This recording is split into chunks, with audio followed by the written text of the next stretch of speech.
Good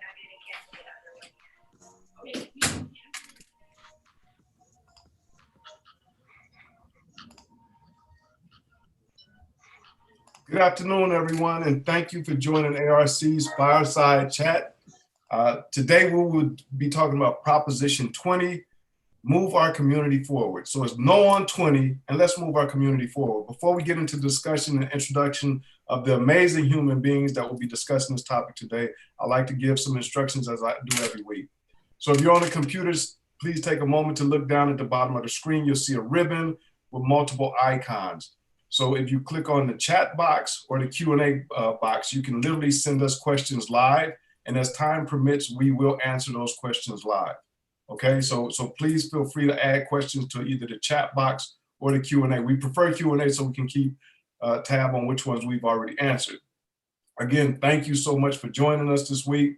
And I'd like to just jump right in and introduce some of our amazing guests and let them tell you a little bit about themselves. So again, today we'll be talking about Prop 20, which it seeks to roll back incredible successes that we've had in criminal justice reform of both Prop 47, Prop 57, and AB 109. So we have with us the incredible Tinisch Hollins from California State, the California State Director of California Survivors for Safety and Justice.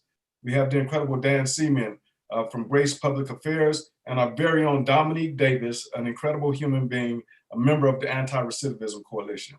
So let's get right in. Tinisch, introduce yourself and tell us a little bit about CSSJ.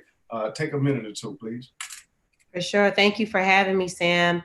Hey, everyone. My name is Tinisch Hollins. I am the California State Director of Crime Survivors for Safety and Justice, also the Associate Director of Californians for Safety and Justice.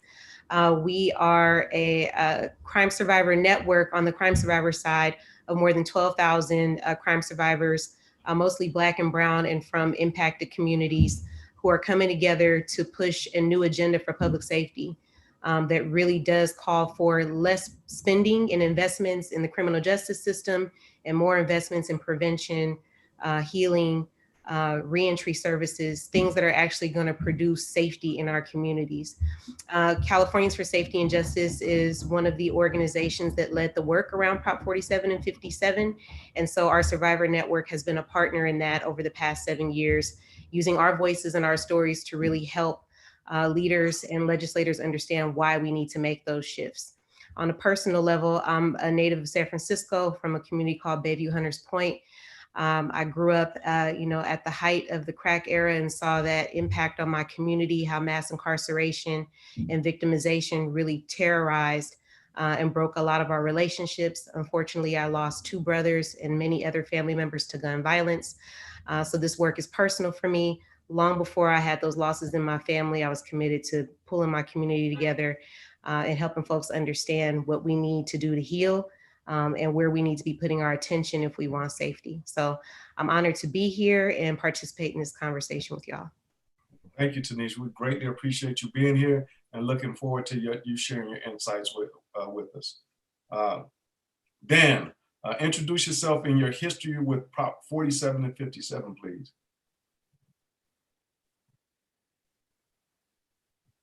Okay, look like we might have lost Dan just for a minute, so we'll come back to Dan in a moment.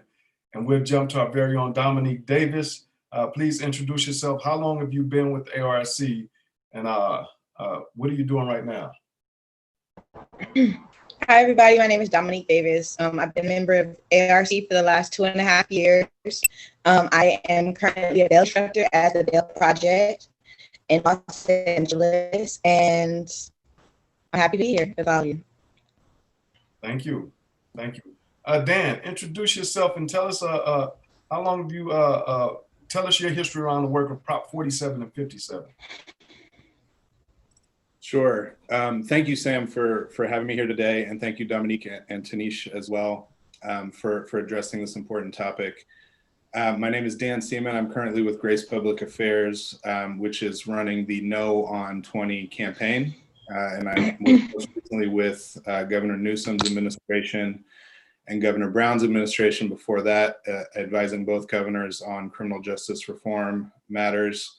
And prior to that, I worked in the state Senate, also working on these issues related to criminal justice reform, starting around 2008.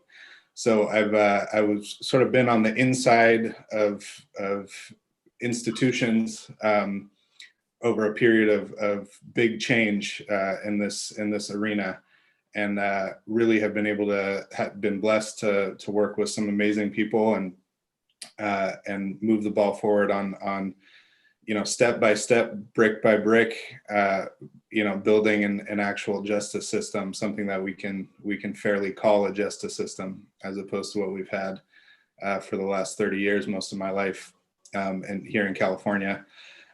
With regard to 47 and 57, worked directly with Governor Brown on passing writing and passing Proposition 57, which had a huge impact on the pre-COVID, had a huge impact on the hope, within prison in California, and the ability of folks to sort of see a path forward and a different path forward. And this proposition would really be extremely detrimental to all of that progress. So thank you. I look forward to talking about it today. And thanks again to the fellow panelists. Thank you so much, Dan. Appreciate you being here and the work that you've been doing on this work on making our system more equitable. Is it equitable yet? No, but we continue with this work, and we will continue. We will not stop until it is equitable. I'd like to go directly to Tinisch. How did you come to advocating on behalf of survivors of crime and incarcerated people, and why do you stand against Proposition 20? Yes, Sam. So I mentioned when I opened up, my personal experience and how I got involved as an organizer years ago was really making sure that my community's voice was heard, as these decisions around public safety were being made for our community or about our community, but not including our community in the conversation. And I would say the same thing when it comes to victimization. Black and brown folks from our communities are not often given the compassion or the empathy or the resources or support that they deserve when they're a victim of a crime. The first question is, what did you do? How did you participate to cause this harm in your community or to yourself? And I experienced that, unfortunately, even with all of the work that I'd done when I lost both of my brothers. That scrutiny is always there. The support and the access to the support is not. The trauma is long-term. The support and resources are not long-term. And a lot of times victims and this conversation around public safety are pitted against each other. Victim voices are usually centered and a lot of times used to justify the tough on crime approaches. For sure, the tough on crime approach that's ran California for decades, things like 3 strikes. There was a direct relationship between victims' voices and their stories and those outcomes. But the truth is that the victims from our communities, the ones that experience the higher rates of crime and victimization, their voices are never reflected in those conversations or their policy decisions. If they were, then you would hear stories like mine, where you find that, both of my brothers had contact with the criminal justice system. They were both on probation when they lost their lives. And long before they, unfortunately lost their lives, they had many, many contacts with all these systems, and unfortunately did not get the support that they needed. We didn't get the resources or the access that we needed to support them or support ourselves as family to deal with the consequences of it. And we see this cycle play out over and over and over again in our communities.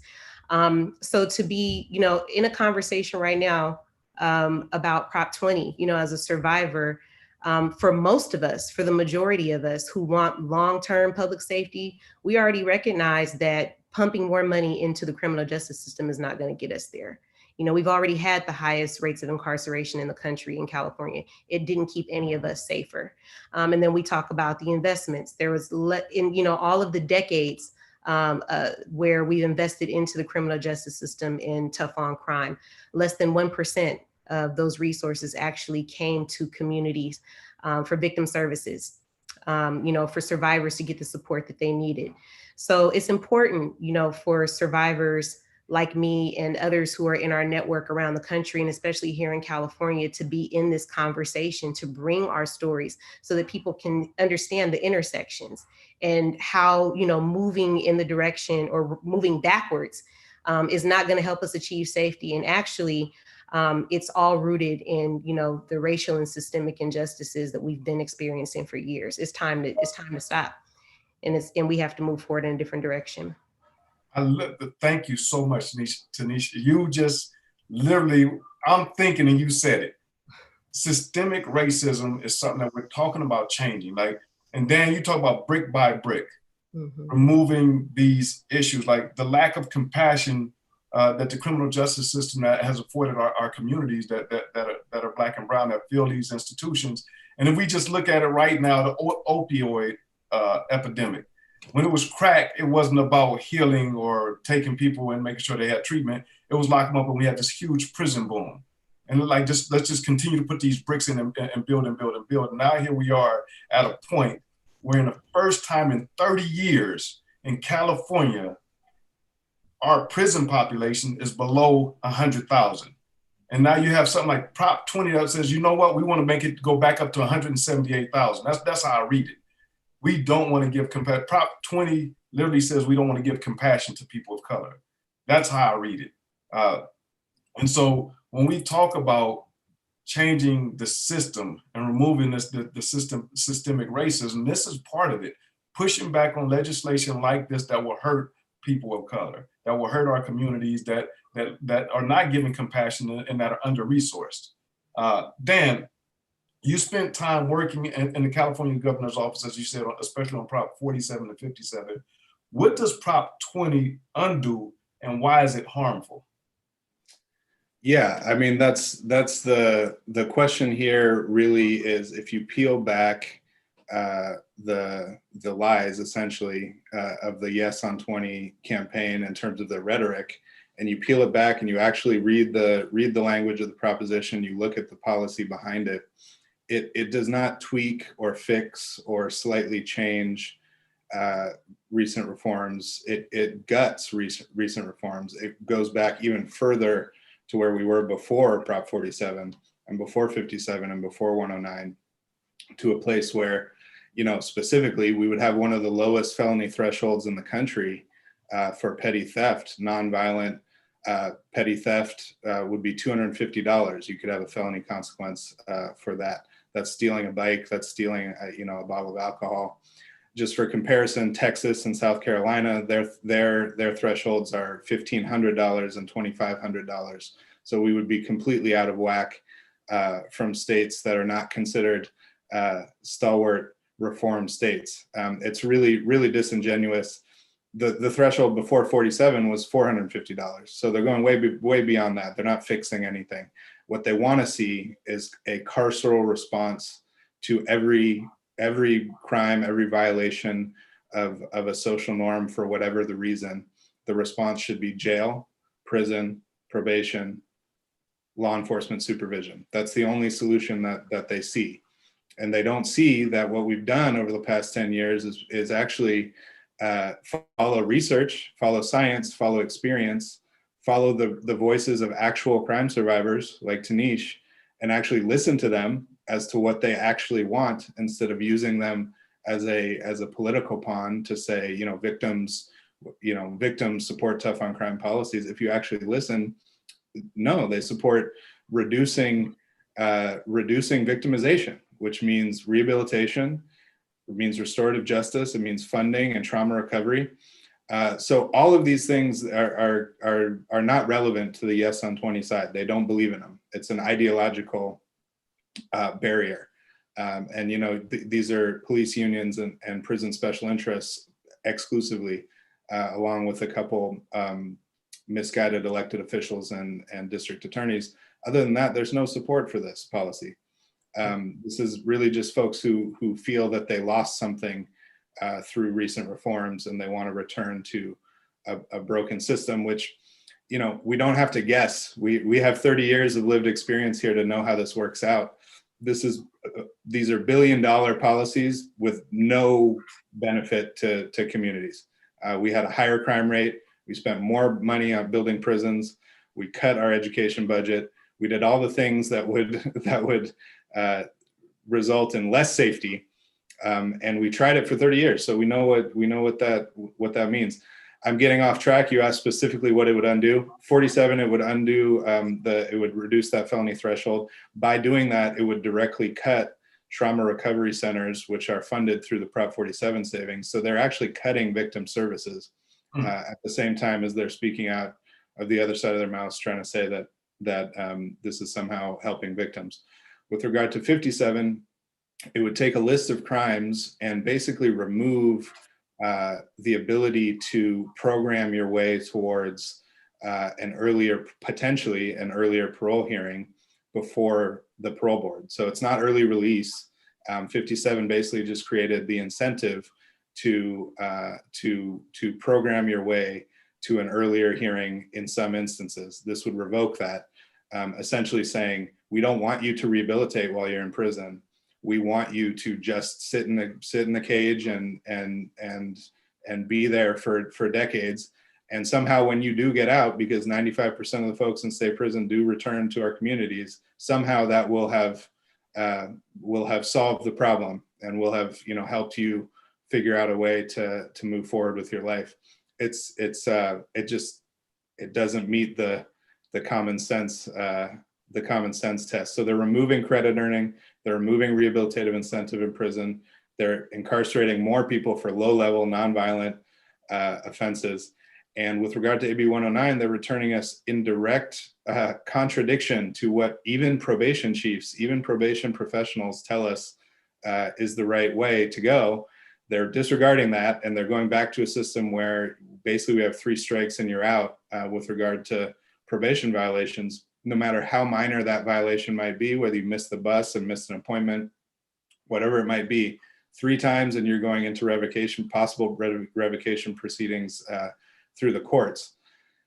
So the chief probation officers oppose this. They oppose Prop 20 strongly because they know that doesn't work, and that continually pulling people through that trap door of probation violations and for things that aren't even new crimes in most instances, but are technical violations, is an insane waste of money and doesn't do anything to make our community safer. So it really goes way, way back. It takes us way back in terms of these three reforms, which have objectively made us safer. We have the lowest crime rate now in California, we know through the data, since basically we started keeping track in the 1960s. I literally want to put a pin right in that. What you just said, from 2009 to 2019, California crime rates have declined across the board. Across the board. Now all of a sudden we need to lock people up. Doesn't make sense to me. I don't know about you, but it doesn't make sense to me. I would think that we would want to continue to be able to give healing to our survivors and make sure that rehabilitation is robust within the system. Because the key to it, as we've learned, is rehabilitation. And they're living examples. I'm one, Dominique is another. In fact, Dominique, you came home to your family earlier as a result of reforms like Prop 57. Can you tell us more about that, and why are you no on Prop 20? Sure. So first, something that helped me come home through Proposition 47 and 57, like Dan said, it motivated us to properly program or positively program in order for us to get home sooner. So when I heard that I could come home earlier by 50% if I went to fire camp, or if I heard that I could take a transitional class and get 3 weeks off my time, of course I'm going to take that class in order to get home faster to my family. Of course I'm going to go somewhere where I could be closer to my family. My family was in LA, and I was in Chowchilla, but I ended up going to fire camp so I could be closer to my family and get the proper programming time. So outside of that, when I was able to get to a fire camp at CIW, get qualified for the ACP Alternative to Incarceration program, and ultimately discharge from the prison earlier, but go to a supportive service network at Health Right 360, where I was met with trauma support, where I was met with counseling, where I was met with parenting classes, all of these life skill classes that helped me get back on my feet after 8 years of homelessness, 8 years of trauma, 8 years of,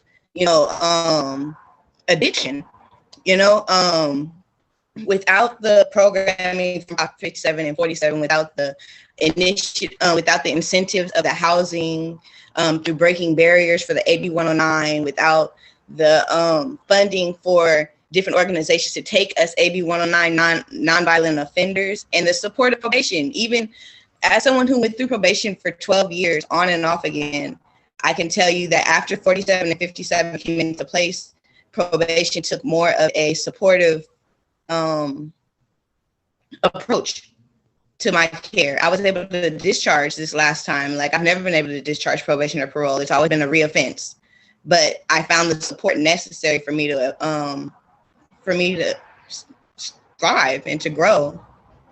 And I've watched you grow, just so the audience knows. I've watched you, you're doing amazing work in the community, literally helping people as they come home. So I want to give a shout out to my little sister Dominique, doing the work in the community. Thank you. Tinisch, in this moment, we have an opportunity to keep reimagining justice, our justice system. Why is defeating Prop 20 important? And what else do you imagine for our systems?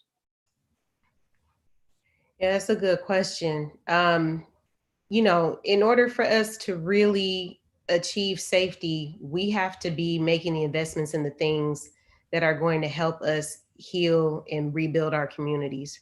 You know, what Dominique just shared about what she was doing, you know, in her programming, there was a lot of healing and a lot of preparation involved in all that, being closer to your family, you know, getting a work skill in training and things that are transferable, you know, when you come out on your release.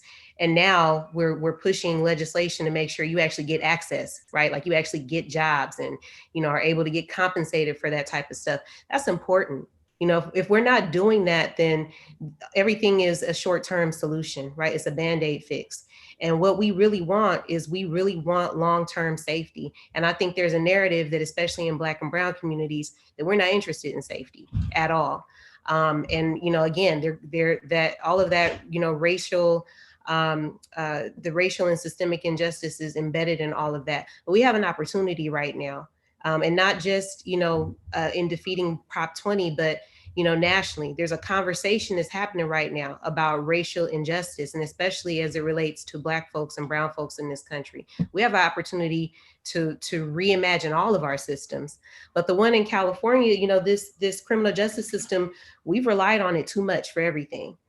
And when I think about what Prop 20, you know, what the rhetoric is and what they're proposing to do and what the money is actually behind it, is you're trying to incarcerate away a problem that you haven't made a proper investment in.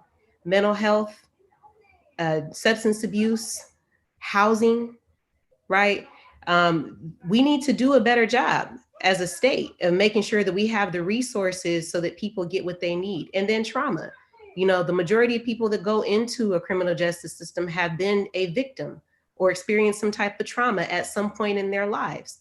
If we're not addressing that, then how are we actually getting to a point where we have, you know, we have a safety in our community? So we have an opportunity to reimagine and really redirect the resources so we can start getting the safety that we deserve, start building well-being, preventing things from ever happening. Like, that's a real public safety approach.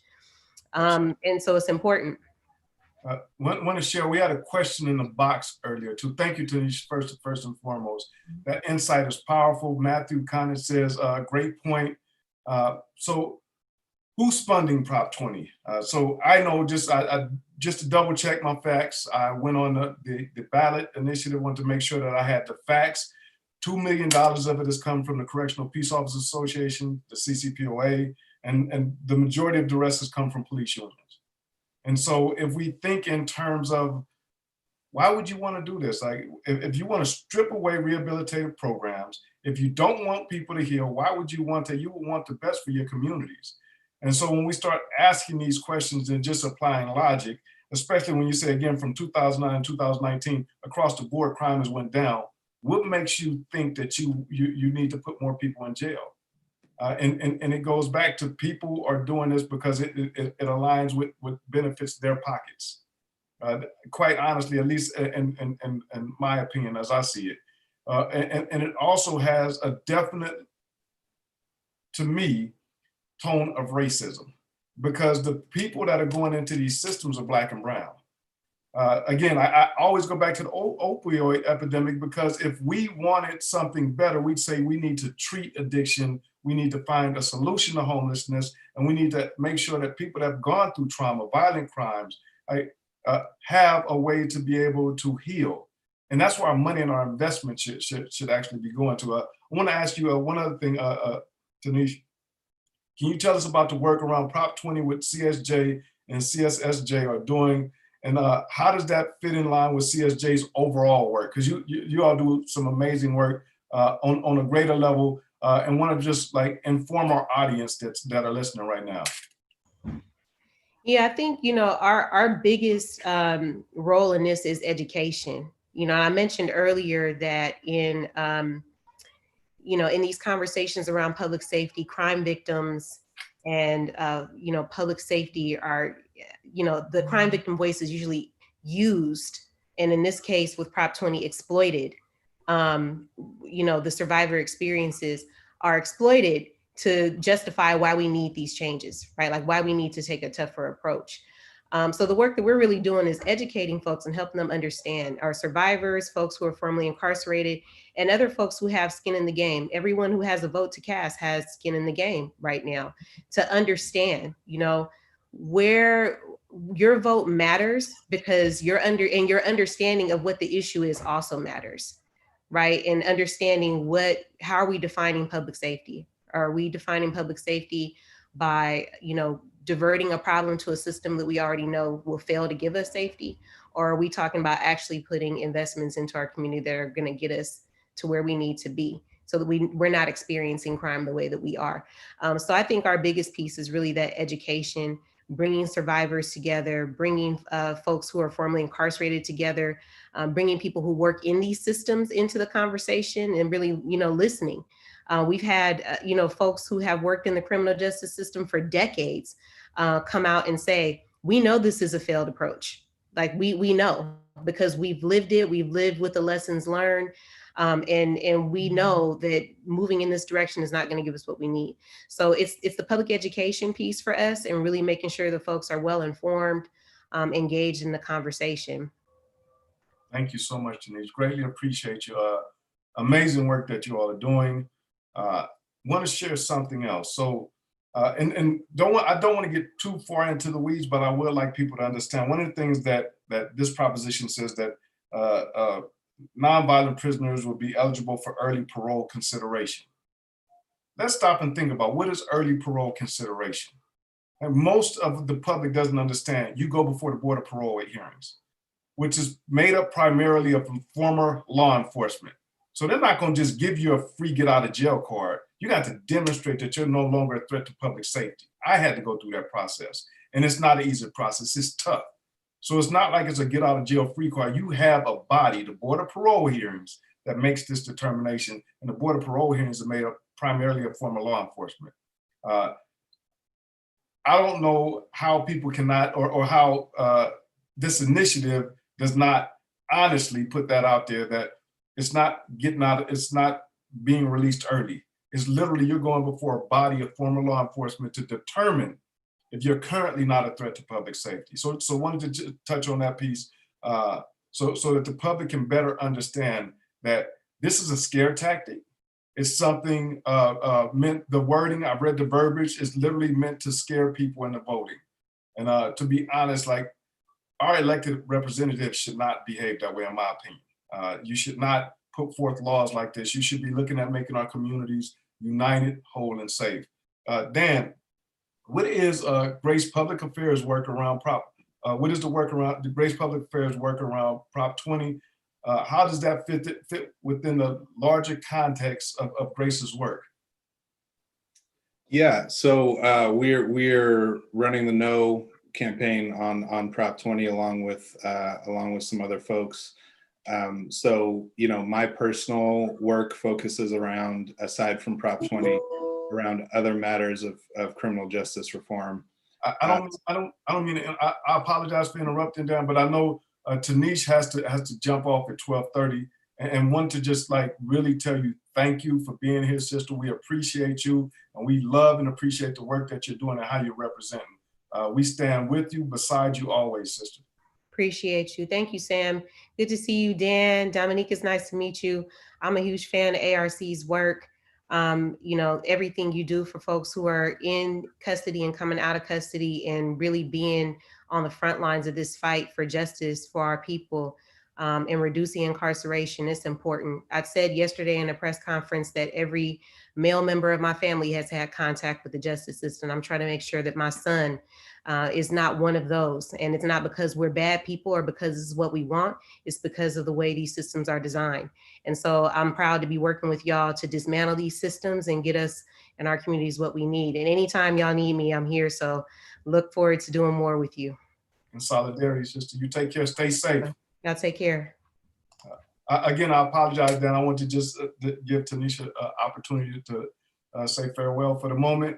And could you go ahead and finish, like, in the question again, just in case our audience missed it, what is Grace Public Affairs work around Prop 20, and how does it fit in a larger context of Grace's work?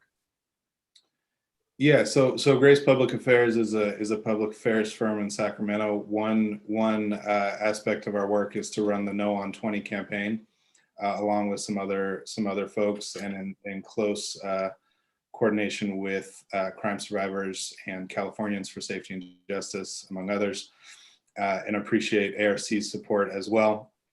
My other, you know, it fits into the broader work around criminal justice reform in the sense that, you know, if Prop 20 somehow passes, it really sends, in addition to the human impact, the policy impact, and the fiscal impact, it's going to cost tens of millions of dollars of new prison spending at a time when we're taught, you know, kids aren't going to school and people are worrying about getting evicted and the pandemic rages on, and it's just what an interesting time to ask taxpayers to spend more on prisons. But aside from all that, the message that it would send is terrible. The message that it would send is that, you know, California's criminal justice reforms are in need of change, in need of rollback because they've gone too far, which is a false narrative. That it's objectively false. These have been successful, very targeted reforms. You touched on it, Sam. This is not a get out of jail free card. Prop 57 does not provide, quote, early release in any form. It provides earned release in some instances, based on your ability to your desire to program and to rehabilitate and to change your life. It's an incentive. And you know, you mentioned the parole board. You know, the Board of Parole Hearings has under 30% grant rate today. That's after Prop 57. That's after all of these reforms. It's not easy to get through that process, as you mentioned, as you've experienced. And to say this is a get out of jail free card is just not true. There's no other way to put it. You know, today, just as a, so the LA Times editorialized against Prop 20 today in a strong editorial, and I just want to, I think it really summarizes the general point here. They said Proposition 20 is built on a package of falsehoods about critical reforms that California lawmakers and voters have wisely adopted over the last 9 years. There's no other way to put it. These are falsehoods. These are not sound arguments based in policy or experience or logic. So, you know, the message really would be detrimental to the movement nationwide if 20% of you know of a 20% grant rate is turned into a get out of jail free card in people's minds. That's not true. People need to understand what this stuff really does. Yeah, I want to echo that. The process of going through the Board of Parole Hearings, I went, just my personal experience, I went 9 times.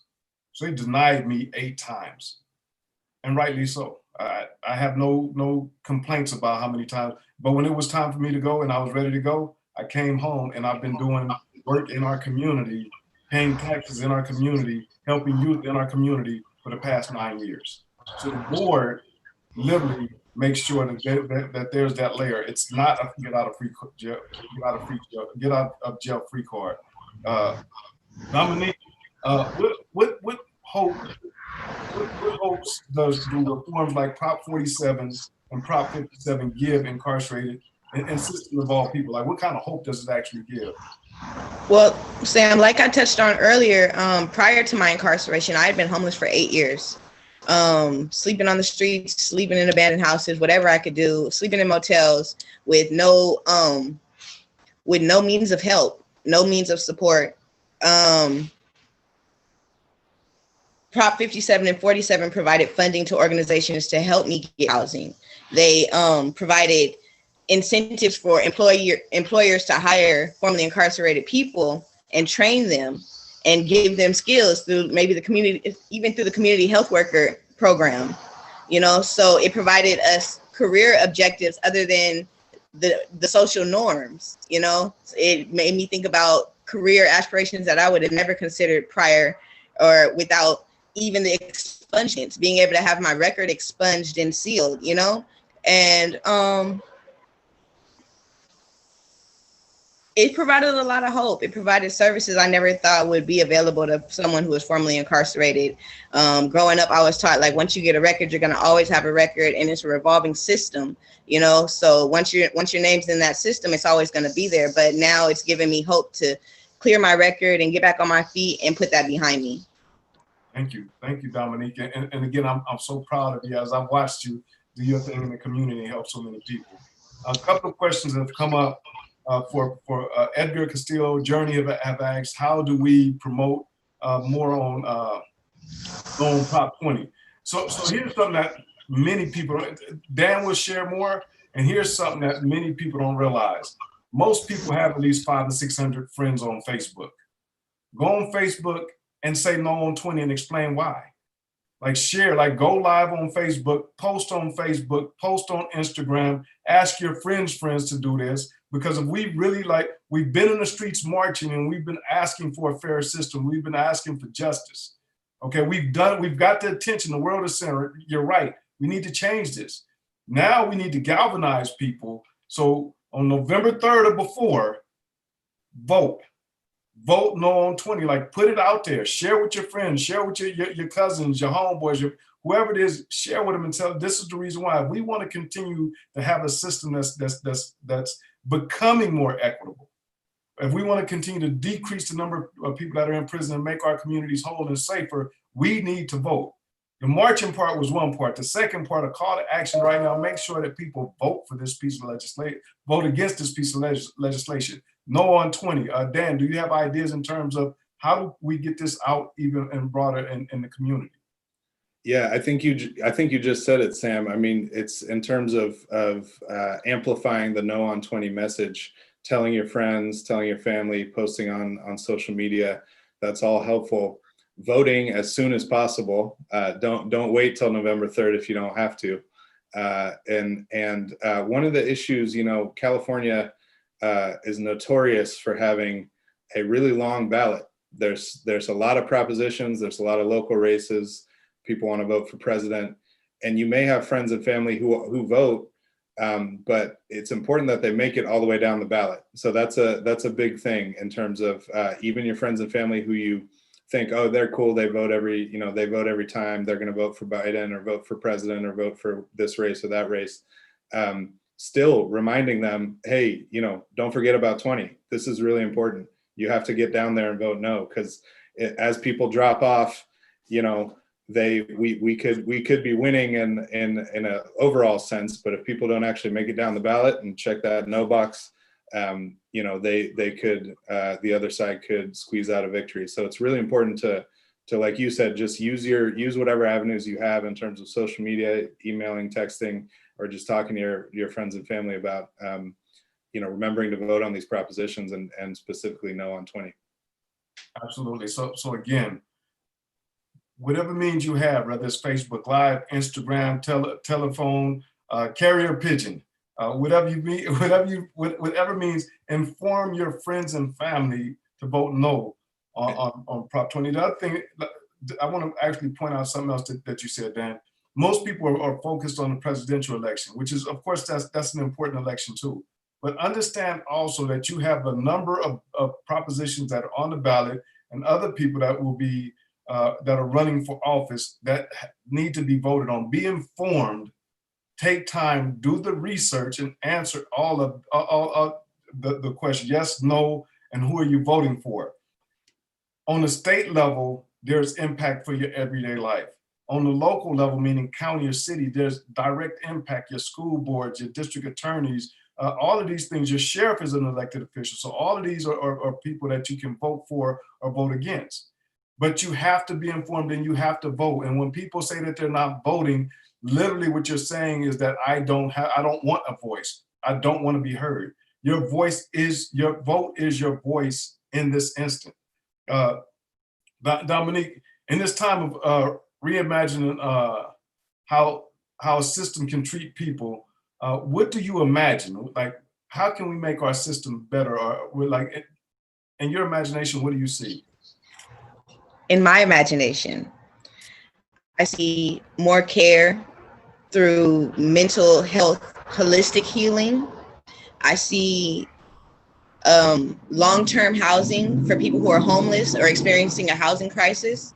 I see addiction treatment in the community. I see family reunification for families experiencing any form of the institution, whether it be from incarceration or foster care or juvenile hall, any of it. I see a reform in our education system, tailored to teach our kids their rights so that they don't have to fall victim of accepting things that they didn't do or what they're accused of when they didn't do it, or how to fight, at trial, all of that. Like, so yeah, that's what I see. Thank you, Dominique. Dan, who would you say benefits from a yes on Prop 20? No one, really.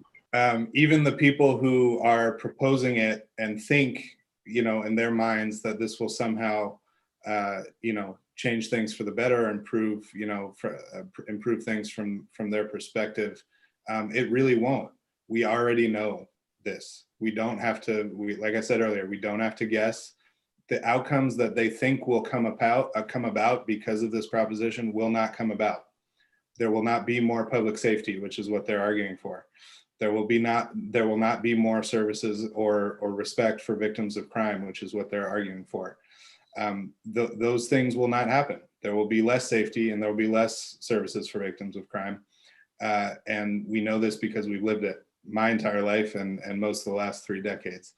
So I would argue that even the folks who think this might get them somewhere, it's not going to. They might, like I say, it's really an ideological barrier that needs to be broken by defeating Prop 20 so that we can move forward. Because there's a lot of work to be done. Like I say, the probation chiefs are working with us on No on 20. We can get stuff done together. We can get bricks on top of bricks together in terms of building a new system. And in order to do that, we're gonna have to beat this thing. We have to defeat 20. Because if this passes, that worldview will get a new lease on life when it really shouldn't.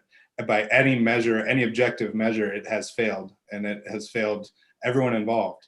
Sam, I know you and I have talked about this in the past, but correctional officers have one of the lowest life expectancies and highest suicide rates of any profession. How is the current system serving them? It's not. It's really not. And I think we have to get beyond this proposition to get to a point where folks, even who work within these systems, can see a different way of doing things that actually improves both individual lives and our overall approach to justice. And I want to thank you for that, Dan. I want to also share. So literally in terms of the nonpartisan legislative analyst says that Proposition 20 will cost tens of millions of dollars, which will require cuts in programs. And those cuts will be rehabilitative programs. Those same type of programs that help people actually change how they think, how they approach life, and actually make our correctional system safer, not just for the people that are in custody, but for the correctional officers and staff that are there. So college programs in prisons make it safer for both the staff and the people that are in custody. Anger management programs that are there make it safer for both staff, correctional officers, and people that are in custody. All of the rehabilitative programs that prepare a person to come home and not recidivate make it a safer environment for both the officers and the people in custody. Why would we strip away the ability for a person to be able to become the best version of themselves so when they come home, they never go back inside of prison, unless they're in a suit like the Hope and Redemption team does. But like literally when we think in terms of this is going to cost tens of millions of dollars. And that's not from Sam, that's literally from the nonpartisan legislative analysts. And that tens of millions of dollars will not only knock out rehabilitative programming, but it will also take away from mental health programs like the one Dominique talked about that are in the community helping people heal. These are realized savings that have been realized from Prop 47, money that's going into the community to help people heal from trauma, help survivors of crime heal from trauma that they've experienced. Why would we take that from them in order to warehouse people against something that we know does not work? Does not work at all, does not help the community, does not help anyone. And so, go ahead, Dan. Oh, I couldn't agree more. And it's really terrible timing to put forward this kind of new spending.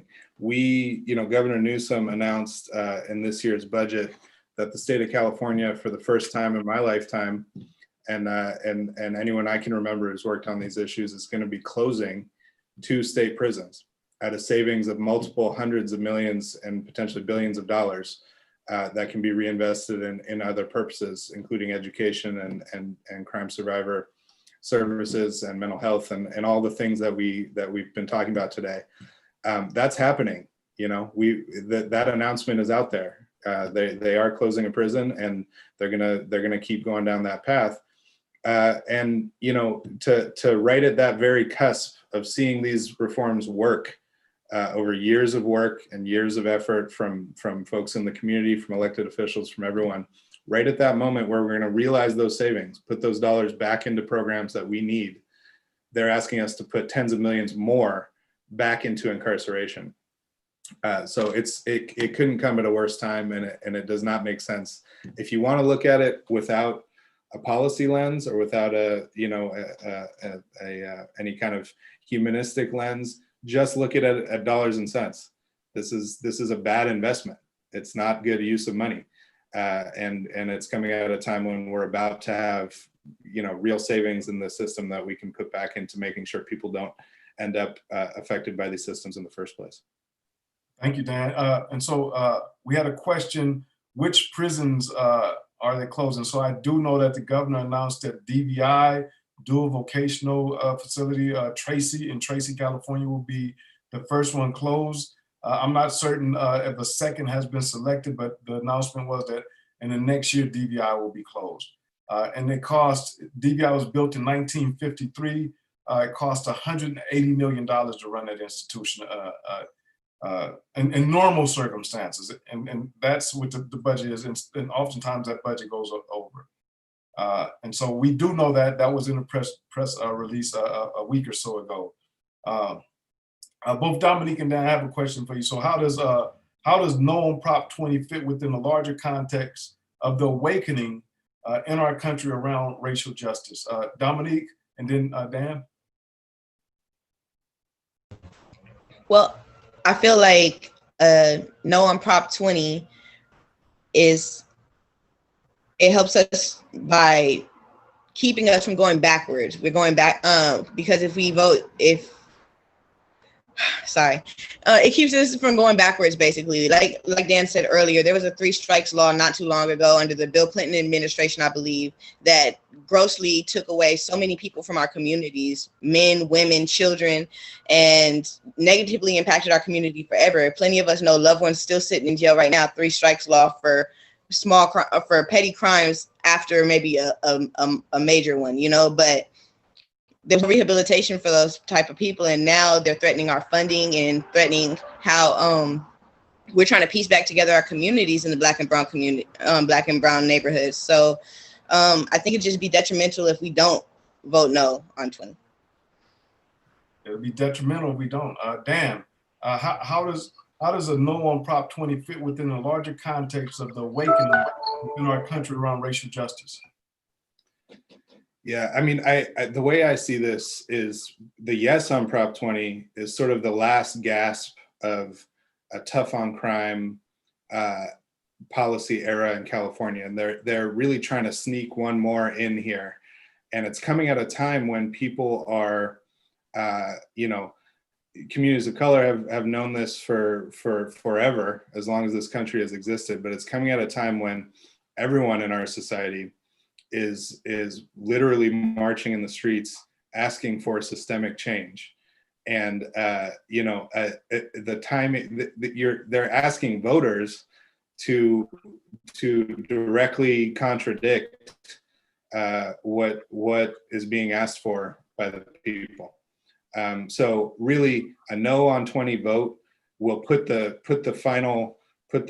period on the sentence in terms of the three strikes era, the tough on crime 90s, all the enhancements and sentencing laws, Prop 21, juvenile justice, and the incarceration of youth. It will put a period on that sentence and will allow us to continue turning the page forward to actually proactively make the change that everyone is asking for right now today, and has been this entire year. So it's really it's part and parcel to that movement, and it's an important piece of that. There are other pieces that are equally important or more, but this is a critical piece to that effort.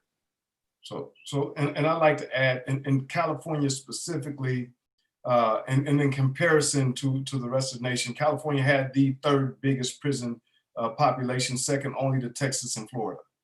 And now that's moving down. The fourth biggest would have been, I believe, Georgia. And so when we look at it in terms of decreasing the number of people that are incarcerated, giving people that are incarcerated rehabilitative programming, preparing them to re-enter society, and providing resources so that they never return back, what we have is a society that's better, a society that's more whole, and communities that are safer. And I say that from the prism of a person that spent 24 years in prison, and it gives back to my community every single day. Dominique does the same thing, and we're not unique. There are thousands of others just like us. The story is just not being seen and amplified the way it should be. When people come home after having the opportunity to change and never go back. Let's take a look at those people. I would love to see Mr. Cooper and some of the police unions and the CCPOA. How about we have a conversation about the over 10,000 lifers that have been released and a less than 1% recidivism rate? How about we talk about those facts? How about we talk about the job that the board does and how difficult it is for a person to be released? And when they are released, again, less than 1% recidivism. When we look at those things, let's have a real conversation, and let's not try to scare our public in voting on legislation that does more harm than good. I would love to see that. We're about to go into our closing, so I'd like to ask Dan, closing thoughts for our audience. Again, thank you for being here, and share some closing thoughts for our audience as we move out. Yeah, thank you again for hosting this, Sam. You know, there's a lot on people's plate right now. We're living through extremely difficult times. There's a lot on your ballot. There's a lot you're dealing with in your personal life. You know, but at the end of the day, it's important to remember that each small thing on your ballot line. There's 10 different propositions. There's a district attorney race, a sheriff race, Congress, legislature, president. Each one of those things, it has a direct impact on how our society is run. And you have that power to actually make as you referenced earlier, make your voice heard in those decisions. This is a really important one. Making sure that we turn the page on our failed policies here in the state, and move forward to a more restorative justice and a more complete justice and a more equitable system is extremely important. You mentioned we had the third highest incarceration rate in the country. I'd be remiss if I don't remind everyone, watching that puts us in at the very top of the planet Earth, globally and historically. We have incarcerated more people in the state of California for longer periods of time than almost anywhere else on Earth in human history. And it's weird to think about it in those terms, but it's true. And we've done the hard work as a community. You all have done the hard work, within prisons and afterwards, to make sure that the voices of formerly incarcerated individuals are heard in these discussions. Now it's time for everybody to make their voice heard and just make it down that ballot and vote no on 20. Vote no on 20. Dominique, before you give your last comment, I want to share something. I don't know if you see the Q&A, but there's a message for you that says, "Thank you, Dominique, for all your inner work and growth to advocate for people to have a chance in life. You are a living example of positive change and healing. Long-term safety and healing are necessary. Systemic and economic racism fuel these crimes of poverty, continue to feed the divisions of our society. I believe when people are given mental and emotional support they need, they can work through their trauma. Scientifically, oppressed and bullied brains are different. I believe in positive programs can change lives and heal people. Life skills and training allow people to be fully valued and integrated beings. Compassion for the trauma suffered is key. What are ways we develop protection in society for those vulnerable populations before they fall victims to the prison system?" So that's a shout out to you. Just so you know, you might not have seen it. I want you to see that and want you to share your last thoughts for our audience. Okay, so in closing, thank you for that. Thank you for the shout out. I just want to say this proposition is not, it's not just going to affect us. It's going to affect our kids. It's going to affect our cousins. It's going to affect our family members. I wasn't old enough to be around for the 3 strikes law like that, but I do remember seeing a lot of people go to jail. I remember growing up and it seemed like someone went to jail almost every day that I knew in my community, like on my block. And I just want to urge you to invest in your community and divest in the scare tactics of the prison industrial complex and just how they terrorize our communities. Like Dan said, we've been marching like all these months. We don't want to go backwards. So tell your family, tell your friends, tell your community, tell your groups, no on Proposition 20. Okay, so you got a fan club, Dominique. Thank you. Do you know Rick Cantor? I love Rick. Hi, Rick. Hi, John. I love you, John. He says, "I just joined because I'm in the UK, but I'm so proud of my mentee, Dominique." Oh, thank you. I love my mentor, Rick. So we're about to close out. My last thoughts for our audience. It's so hot. Register to vote. Please register to vote and then vote. If you want to make a difference, register to vote. Talk to your family, talk to your friends, tell them to register and then vote. Literally take time. This video will be posted on our YouTube channel. Share it with friends. It's informative. Let people understand and know the power of their voice, which is their vote. And then make sure that they register. Registering to vote is very, very simple. Next week, we will highlight all of the propositions, and we will also walk through, if you're not registered to vote, we will walk you through registering to vote. Register to vote and then vote. Remember, your voice is your vote. Thank you so much for joining. Thank you, Dominique. Thank you, Dan. Appreciate you. Amazing human beings doing incredible work. Tinisch, thank you for joining. I know you had to leave early, but thank you. And remember, the fight that we're in is, as Dominique said, a fight for our children and our grandchildren too. It's to make our system and our communities better. And it's our job to do that. Thank you so much. Take care, stay safe, and God bless.